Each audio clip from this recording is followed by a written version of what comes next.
अल्पवयीन प्रियकर आणि प्रेयसी गेल्या काही महिन्यांपासून सोबत राहत होते. 13 जानेवारीला प्रेयसी चिमुकल्याला अल्पवयीन प्रियकराकडे ठेवून बाजारात गेली होती.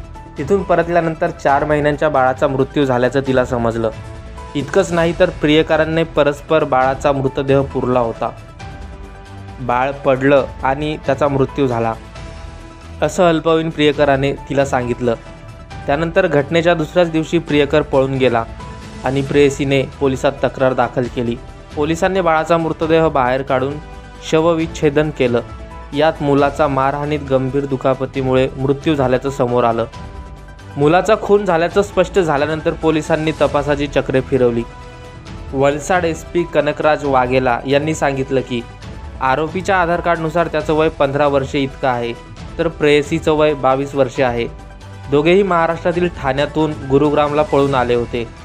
तिथून पुन्हा वलसाड इथं उमरगावमध्ये राहत होते. तरुणीला झालेले हे बाळ 15 वर्षाच्या बॉयफ्रेंडचं नव्हतं. ठाण्यात बाळाचा जन्म होताच तरुणी 15 वर्षाच्या अल्पवयीन प्रियकरासोबत गुरुग्राम आणि नंतर उमरगावला आली. जेव्हा अल्पवयीन प्रियकराला समजलं की त्याची प्रेयसी दिवसभर घरातून बाहेर असते आणि बाळ त्याच्याकडे ठेवून जाते, तेव्हा त्याने 4 महिन्यांच्या बाळाची हत्या केली. आरोपीला पोलिसांनी प्रयागराजमधून ताब्यात घेतल्यानंतर त्याने गुन्हा मान्य केला आहे. पोलीस आता आरोपीचं वय नेमकं किती याचा तपास करत आहेत.